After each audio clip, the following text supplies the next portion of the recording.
What if Ruby was in The Land Before Time 4, Journey Through the Mists? Part 2. The next day, Ruby woke and sought out her friends, kissing her parents and siblings before dashing off. She'd arrived in time as the gang discussed Littlefoot's strange behavior, and he was not there, which was very unusual. Haven't seen Littlefoot yet? Oh, he's probably hiding from us so he can play with that dumb old Allie. Sarah, that's not a nice thing to say. That's a very unkind thing to say. But Sarah, right? Littlefoot not want to be with us. We no longer enough. Yeah, he really likes Allie. He does. That Allie! Her and her whole thing about not wanting to be with us. Oh, Littlefoot, I'm afraid. Your friends are so scary. Keep them away. There was a roar of laughter as Sarah lay on her back, moving her legs frantically. Even Ruby couldn't help but smirk. That's funny, Sarah, but that's not nice. Littlefoot! Hey, isn't that Littlefoot's grandmother? Ducky sat up from holding her stomach of laughter. Something's not right. Come on, guys. Ruby led the group. Going to investigate, Ruby gasped at the sight of Grandpa Longneck, who lay on his side, his eyes closed, as though he was slumbering, but it was more than taking a nap. Grandma explained the situation, that Grandpa Longneck had grown sick, and that the only cure was that of the golden petals of the night flower, which of course grew in the lands of mist. During the night, Littlefoot left on the dangerous journey. Guess he didn't dump us for Allie. No, Sarah. Littlefoot would never go off and play with his grandpa so sick. Indeed, Ruby, and Allie is missing too. Knowledge of what transpired, the gang left into the forest. Sarah marched with anger, shaking her head, going over what Grandma told them. The more I think about it, the madder I get. Littlefoot should have asked us, but no, he chose her, chose to take that rude Longneck girl on some adventure to save his grandfather. Yeah, how rude. I'm sure Littlefoot wanted us to go. Really, Ruby? Because we're still here, aren't we? No, he doesn't want us anymore. He has her. Sarah, Ducky, Petrie, Spike, Ruby. That sounded like Allie. It did. That's because it is Allie. From the brush, Allie emerged, looking haggard and tired. Allie, are you unwell? Hurt, are you? I'm fine, but it's Littlefoot. He's in trouble and needs help. He's trapped in a cave. Well, maybe he should have asked us to go and he'd be fine. He wanted to. It's because of me he didn't bring all of you, which I see now was a mistake. It sure was, so why should we even believe you? Sarah, Allie wouldn't make up Littlefoot being in trouble. Well, you can all go follow her too. Sarah turned from Allie. Don't come crying to me when she leads you all astray and you need help. What do we do? Petrie glanced from Sarah to Allie, then to Ruby. Yes, should we go or stay? What do we do? I don't know what to do. No. Ruby was thoughtful for a moment. You all go with Allie. Sarah and I will catch up later. How you get Sarah to come? Let me figure that out. Just go. Hurry. Littlefoot needs help. As instructed, Ducky, Petrie, and Spike took off after Allie, who didn't dawdle. Sarah's back was to her, Ruby only strolling over to sit by her. With a sniff, Sarah turned from Ruby, not wanting anyone to see her cry. Why aren't you leaving with them? Because I'd rather be here with you. With you is where I'd like to be. For a few moments, neither spoke, until Littlefoot and I met 3 times before we traveled in our herd. That annoying Longneck, he kept wanting to be my friend, to travel together. No matter what I did or said, he kept coming back. He called me his best friend, and he was mine, though I never told him that. Then she enters, and He's all beside himself. His attention's elsewhere like some idiot. He likes her, really likes her, maybe even more than likes her. And if he leaves to be with her, well, I don't know what we'll do. What will I do without him? Oh, Sarah, no matter what happens, Littlefoot will always be your best friend, and you with him. And right now, your best friend needs you. Yeah, obviously. Allie was not up to the task of protecting him the way I could. Exactly. He needs you more than he knows. They shared a small smile and headed in the direction of where Allie and the gang went. On their travels, Sarah looked Ruby over and held a smirk across her face. So, Ruby, who is it you're hung up on? Ruby stiffened. What? I don't like anyone. There's no one I like. Yeah, right. It's clear to everyone you like someone, though we can't quite figure out who it is. So, who is he, or is it a she? He's not in the Great Valley. Oh, good. I was worried you started to like Hip. No, Hip is not a guy I'd like. A guy Hip is not one I'd like. So, is it some fast runner dude? Let's just say he's where he needs to be, and I'm where I need to be, and that's that. Did you love him? It did only entails that I've stopped loving him. Maybe it was odd to care for Chomper as she had, despite their immense difference. He was sweet, listened to her endless rambles, was loyal, and protected her from the egg-stealer brothers. Had they been closer in age, maybe the same species, she'd consider him for a future mate. As the case rested, they could only ever be friends from afar. And Ruby was heartbroken, yet accepted her fate. Well, there's the cave. Ahead was a massive entrance with a flowing waterfall, a rainbow stretching across the top. They rushed into the cave and came upon the gang, who stood about in defeat. Littlefoot in big trouble. Then why are you all just standing about doing nothing to help him? They lifted their heads with joy. Sarah! Ruby! Let's save him! Running and breaking a rock apart, it was enough to motivate the rest to fall in and start removing the boulders. Sarah, can I help? Whatever, just stay out of my way. Ruby only offered a shy grin to Allie before she herself lifted the smaller rocks aside. By and by, they heard Littlefoot call for help, and Sarah frowned, huffed, and made one last powerful hit, the rocks bursting apart. On the opposite side, Littlefoot ducked as the rock shot down, slamming upon the heads of a sharp-beaked flyer and a big old belly dragger.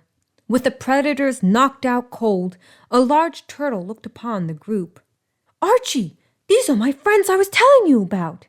This way. I'll show you out of the cave. We must hurry before Dill and Icky wake. There was no time for long introductions. The gang, hurrying through the tunnels, led to another opening that overlooked a massive forest where fog lingered heavily. It was the lands of mist, their destination. You children may be small, but together you're strong. I wish you the best of luck. Bye, Archie! The gang followed Allie, who insisted they keep close together. To ensure none wandered off the trail, Ruby offered a long vine for each one to hold. Among the thick haze, the seven could hardly be seen. I'm sorry for how I treated you all, Allie admitted. I only ever traveled with my herd, so I never got to know other kinds. I see now that you all have a strong bond. Something not just anyone can break. We've been through a lot together. If you don't forgive me, I get it. I was rude, and my behavior was unacceptable. I am truly sorry. There was only silence that followed. I forgive you, Allie. Forgive you, I do. Yeah, me forgive too. So do I. Yep, yep, yep. Ducky patted Spike. And Spike forgives you too. Spike nodded to this. Thank you all. Allie faced Sarah. Sarah? Where are the night flowers? That's why we're here, isn't it? It is. Stay close and follow me. It grew late, and the bright circle set, the night circle hanging high in the starry sky. All tired from the long walk, collapsed and could go on no more. Deciding to get some shut-eye, all drifted off easily, slumbering as the tall grass blew gently around them. Then the bud atop the plant opened. The tiniest bit of yellow could be seen before bright, golden petals lit up the dark. Spike was the first to witness the blossoming flowers, waking Ducky, who jumped with joy. We were looking for the night flowers till the night flowers found us. They did! Dancing around with glee, everyone gathered up as many night flowers as they could carry, the gang making their way home. Across a log, Ruby made sure all went across safely. Atop Spike, Ducky hopped off when a single night flower fell. Innocently, Ducky plucked it up, only to gasp, for a shadow darted across the sky. Miss us! Icky dove, and Ruby threw her arms up to shield her face from being sliced by his taloned feet. Up and over Ruby he flew, grabbing and lifting Ducky. Ducky! Me coming, Ducky! Petrie wasted no time going after Icky, the pair sweeping over, side to side, Petrie doing all he could to reach Ducky. Petrie, help! What can we do? Sarah glanced from Ducky to Littlefoot. We can't throw rocks. We might risk hitting Ducky or Petrie. Icky snapped his beak, Petrie gliding back to avoid getting a chunk taken out of him. With a laugh, Icky dropped Ducky, who fell, and Ruby leaned out over the log, Littlefoot, Spike, and Sarah supporting her, all trying to grab Ducky, who screamed and hit the water. Ducky's unconscious form floated, and Dill's muzzle rose, the belly dragger tossing Ducky upward with a flick of her head. Ducky! Icky blocked Petrie from aiding Ducky. Ducky! The gang shouted, hoping to wake her. Among the group, one voice called louder than the rest. Ducky! Everyone froze and turned to Spike, whose mouth was open, producing his first word. Huh? Ducky woke and managed to grab hold of a limb, was safe for the moment. Icky growled and dove for Ducky, Petrie coming up from behind to shove his feet into Icky's back, sending the sharp beak flyer toward the water. Breaking through the surface, Dill rose and opened her massive jaw, attempting to get Ducky, only to nab Icky. That take care of him. Petrie rose and offered Ducky a lift back to land. Thank you, Petrie, you're my hero. You are. Arms wrapped around him, her beak planted a kiss to his cheek, Petrie flushing brightly and covering his face with his wings. Ducky's attention turned to Spike. You said my name. You said your first word. You did. Hugging him, Spike nuzzled her. Since slows two are busy, let's go. Leaving is where we should head. As the group left, they could hear Dill and Icky arguing like a mated pair. The pair really were meant for each other. With the lands of mist behind them, the gang reached the great valley by morning's light, hurrying to Grandma and Grandpa Longneck's nesting area. There, Ruby set to work, mushing the petals with water, since Grandpa Longneck was too weak to even chew the golden petals. All worked together, Ruby gently tilting the mixture into his muzzle. All stood by, waited with bated breath, unsure when or even if the night flowers would work. Grandpa Longneck was still, and Littlefoot sniffed, leaning into Sarah, who didn't push him off, being there for him when he needed her most. Littlefoot? Ruby gasped and smiled. Littlefoot, he's okay. Okay, he is. Littlefoot, go to him. Sarah nodded for him to approach his grandfather, Littlefoot nuzzling him affectionately. Grandpa, you're okay. Yes, I believe your night flowers worked. And Ruby, you're as talented as your mother at healing. His wrinkled face smiled warmly at her. The gang cheered, Littlefoot going to nuzzle Sarah, who froze. If not for you, Sarah, I'd still be trapped in that cave. Thank you. Thank you so much for being there. You really are my best friend. Tell me something I don't know. Well, how about this? I'm staying. For good. Well, I should go. My herd is leaving. Allie spotted her herd heading toward the Great Wall. Goodbye, all. Sarah, are we good? Yeah, we're good, Allie. I forgive you. Littlefoot stepped forward. Oh, well, I'll miss you, Allie. Perhaps we'll meet again someday. Hopefully. I won't lie. I'm sad you're not coming with us. My place is here, with my grandparents, with my friends. They shared a smile, Allie kissing his cheek before she ran to her mother, the mother-daughter joining up with the herd.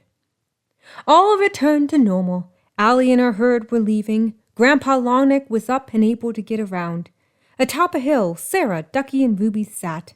Ducky sighed and gushed about how brave Peachy was, fighting to save her. Sarah rolled her eyes and turned to Ruby. So, still heartbroken? It's a dull pain.